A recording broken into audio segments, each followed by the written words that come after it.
Bien, ¿qué tal? Buenos días, buenas tardes, buenas noches, chicos. Hoy vamos a hablar sobre lo que es el modelo topográfico de acuerdo a la teoría psicoanalítica de Sigmund Freud. Entonces, tenemos que en este punto específico vamos a abordar que es uno de los primeros desarrollados en cuestión de este modelo para poder desarrollar toda la teoría psicoanalítica, y principalmente este modelo va a dividir la mente humana en tres partes o en tres sistemas o niveles, como los llamó Sigmund Freud, que es el consciente, el preconsciente y el inconsciente, mismos que vamos a estar hablando o definiendo tal cual como Sigmund Freud lo estaba especificando.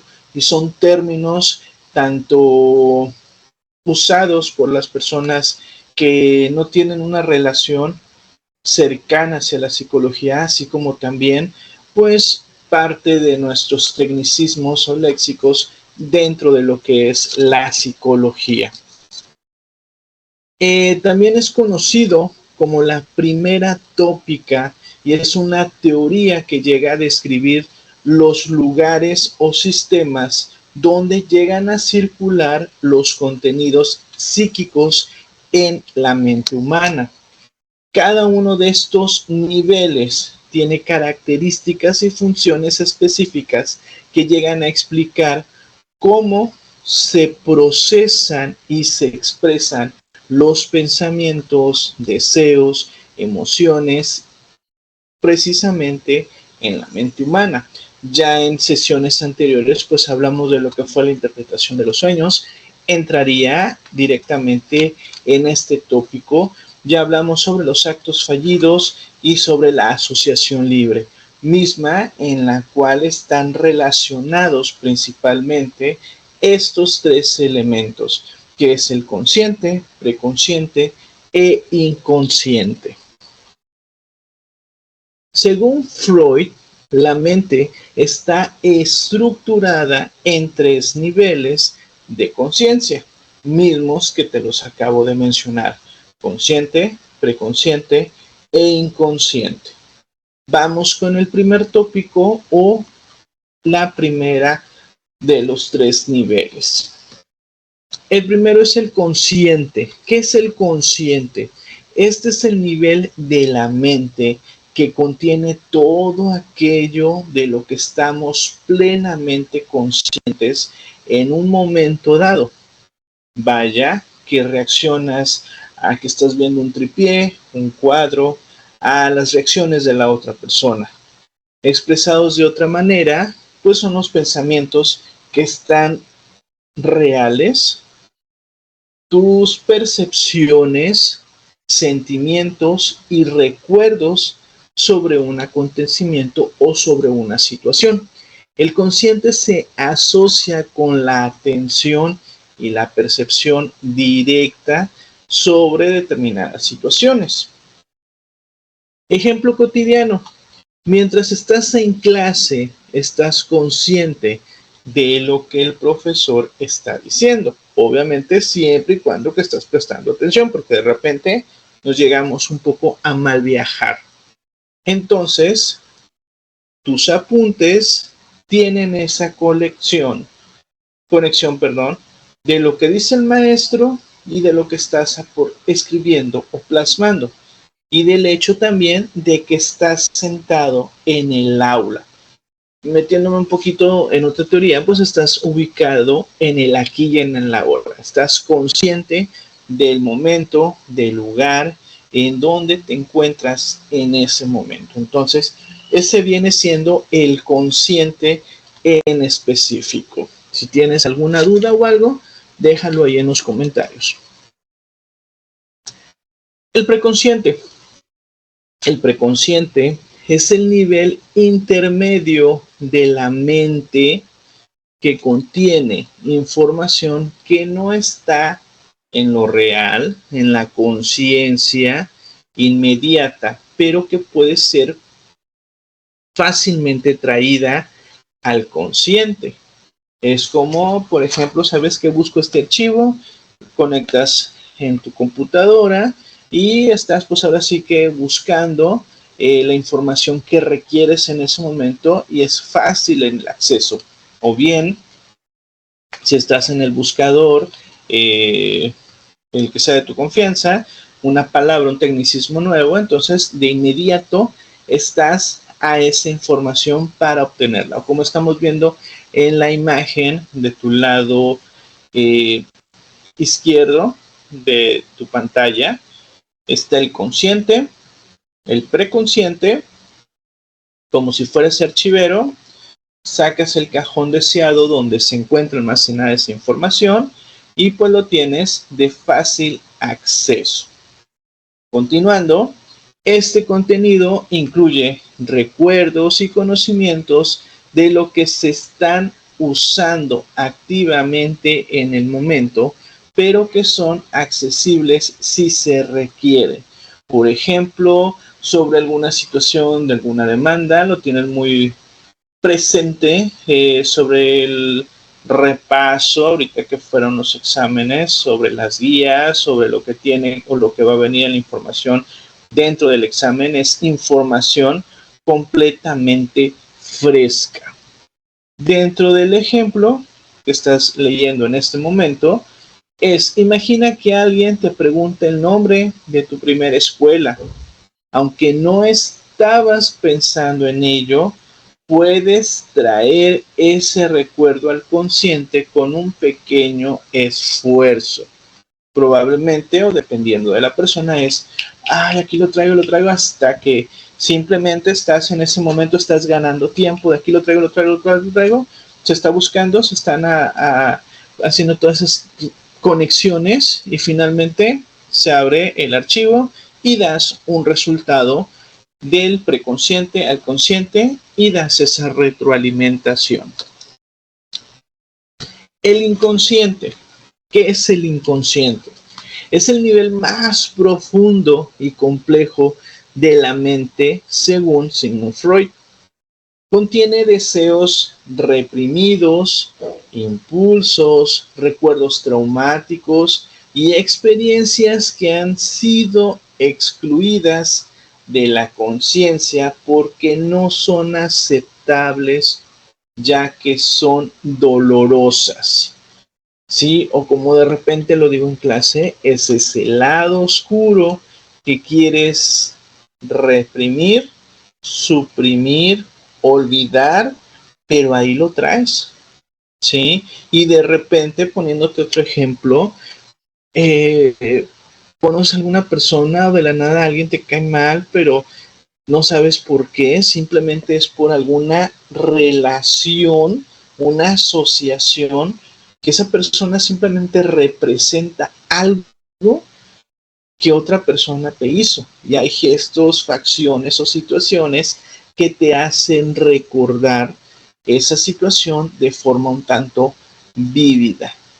Continuando, aunque no estamos conscientes de este contenido, influye en nuestras emociones, comportamientos y decisiones.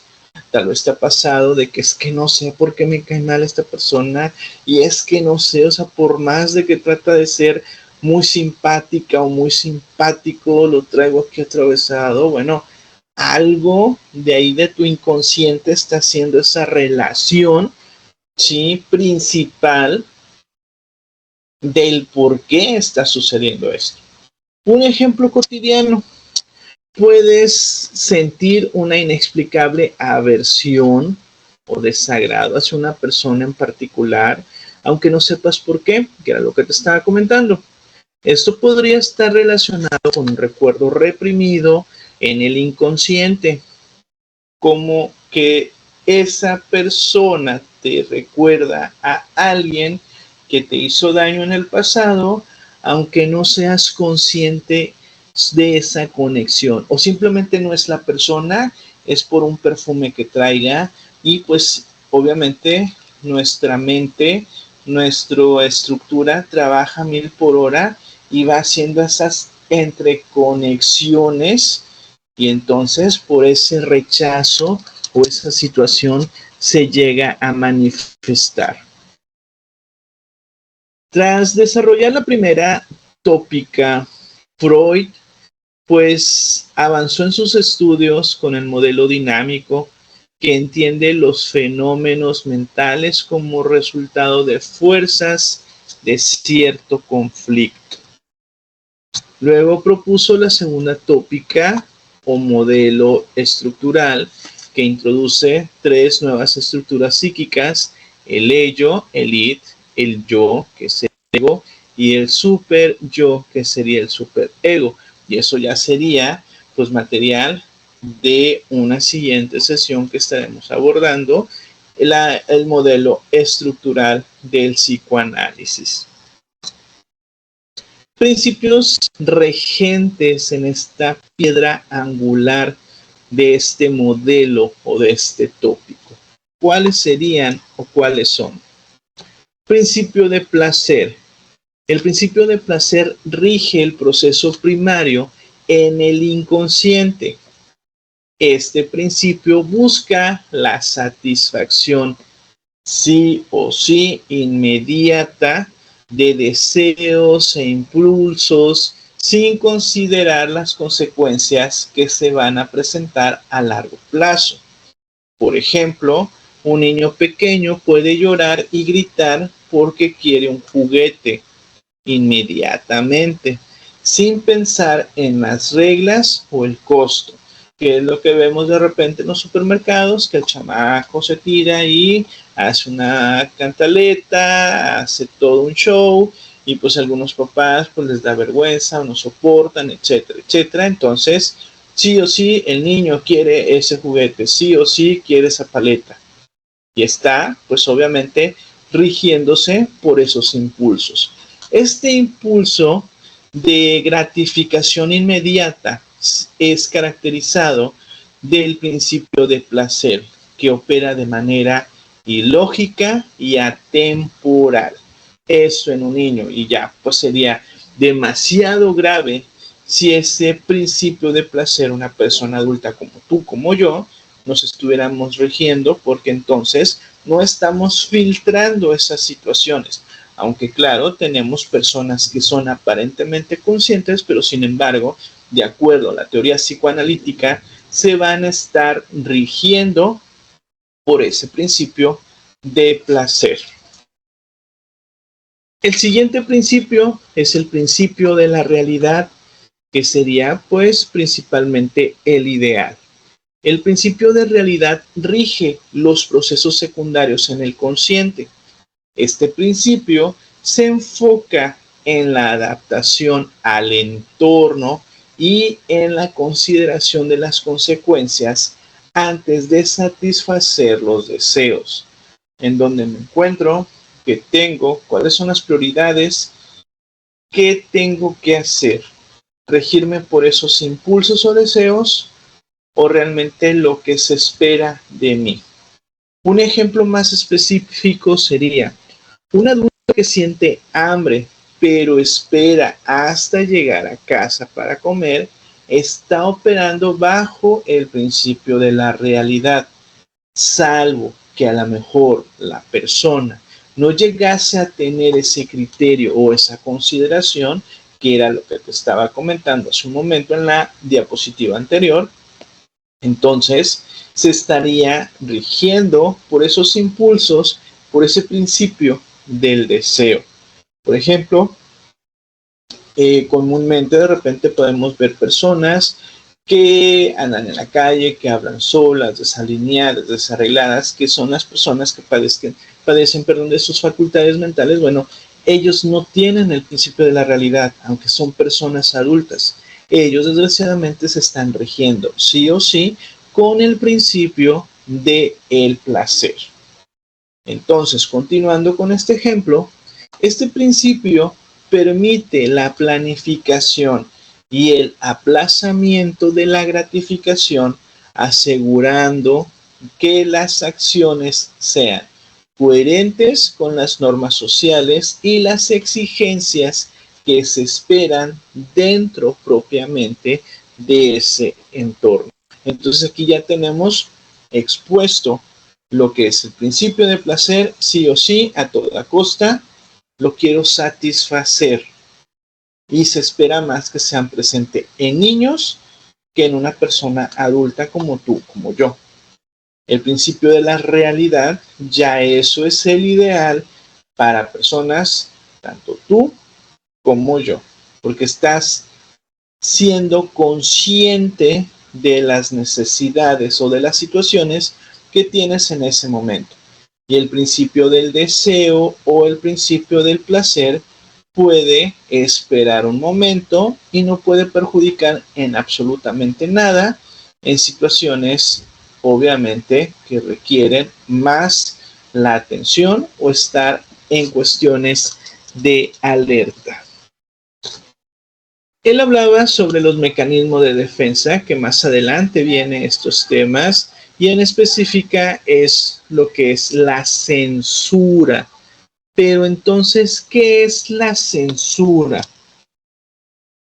La censura es el mecanismo encargado de impedir la libre circulación de la energía pulsional, protegiendo al individuo de pensamientos y deseos inaceptados. ¿Sí? ¿Cómo crees que se te está ocurriendo esto? ¿Cómo crees que estás pensando en aquellas cosas? ¿Cómo crees que puedes actuar de tal o cual manera?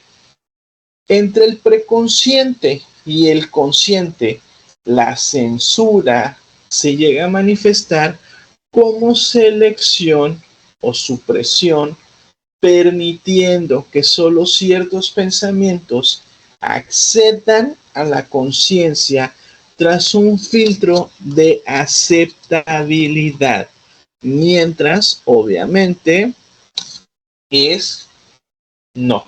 Es como un ejemplo de en algunos antros, ese cadenero que tú sí, tú no, tú sí, tú no. Es el que está dando ese filtro y es la persona que está censurando que otra acceda al lugar o se quede fuera.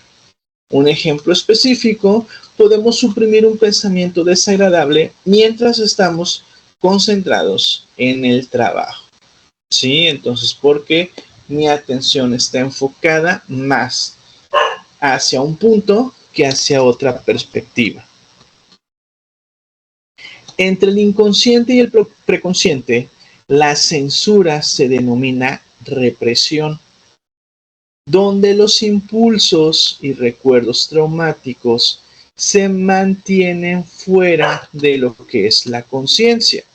Un ejemplo de esto sería reprimir un recuerdo doloroso de la infancia que de otra forma podría llegar a causar una angustia, un desagrado, algo que pues simplemente no me hace sentir a gusto con el contexto, con el entorno o con lo que estoy realizando. También él llega a manejar lo que es el sistema de paraexcitaciones. ¿Qué es el sistema de paraexcitaciones? Actúa como un filtro para evitar la irrupción en el psiquismo de estímulos externos demasiados violentos. Este sistema protege la mente de choques emocionales intensos que podrían desestabilizarla. Por ejemplo, en una situación de peligro extremo, este sistema puede bloquear temporalmente la percepción compleja del trauma, llegando a permitir que el individuo actúe sin ser paralizado por el miedo o por el pánico. Por ejemplo, como lo que le sucedía principalmente al Chavo del Ocho, de que se exponía a situaciones que eran de peligro, pues obviamente a él le llegaba a generar lo que era esa garrotera. En específico, eso es a lo que se refiere principalmente el sistema de paraexcitaciones. Bien, ¿y cómo se llega? Entonces te has de estar preguntando este momento el modelo topográfico de la vida cotidiana.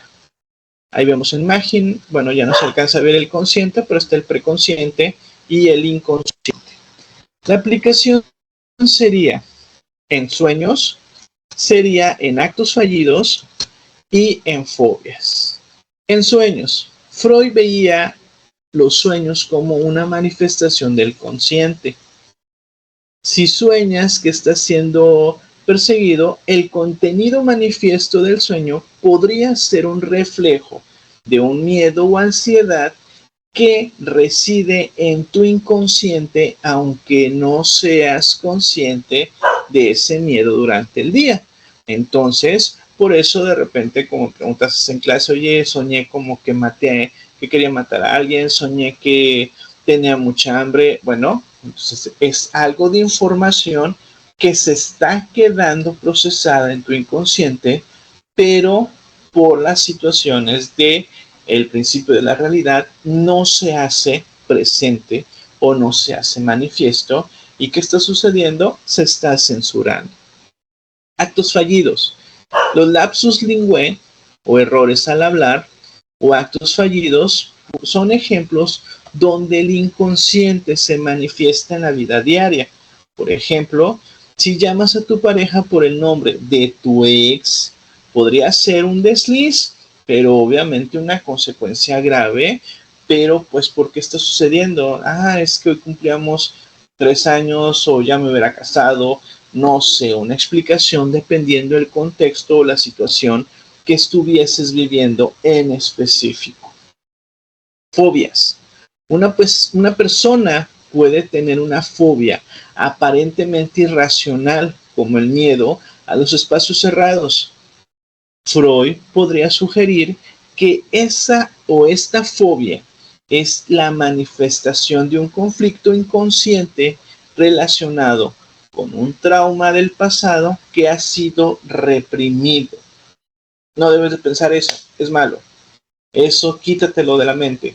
Eso Dios no le agradaría. Entonces se genera o se llega a trasladar hacia otra perspectiva que al final de cuentas estaría recibiendo el daño la persona que lo está viviendo. Y de esa manera, pues obviamente Freud te señala o te indica cómo sería principalmente esa relación o esas manifestaciones. Y bueno, pues él a lo largo posteriormente hizo una adecuación, cambió pues el consciente por el yo, el inconsciente por el id, que era el ello, y el yo obviamente, o el superior, perdón, entraría como el preconsciente, ¿sí? Que más adelante hace esas pequeñas adecuaciones a su propia teoría. El modelo topográfico de Freud es esencial para entender cómo se estructuran y operan los diferentes niveles de la mente y poder y dar una explicación más entendible, más real al por qué actuamos como actuamos de acuerdo a la perspectiva psicoanalítica.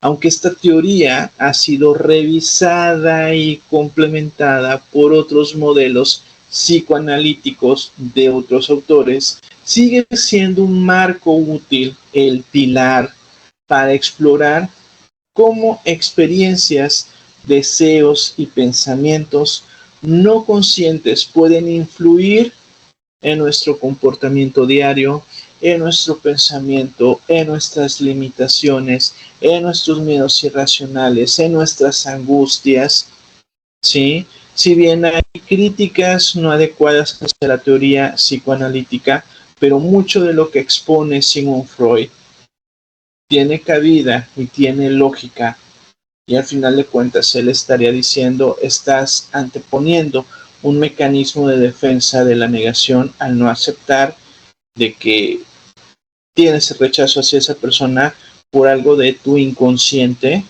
que no ha sido manifiesto.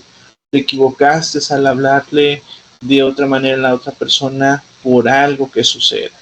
Entonces es un modelo muy interesante, una situación que nos puede ayudar y explicar muchas situaciones que tenemos en nuestro día a día.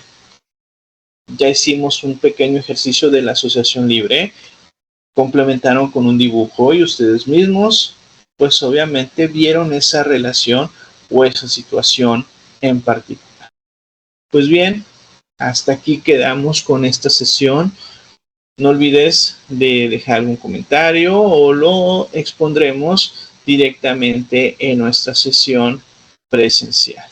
Pues bien, chicos, que tengan un excelente día, tarde, noche. Cuídense.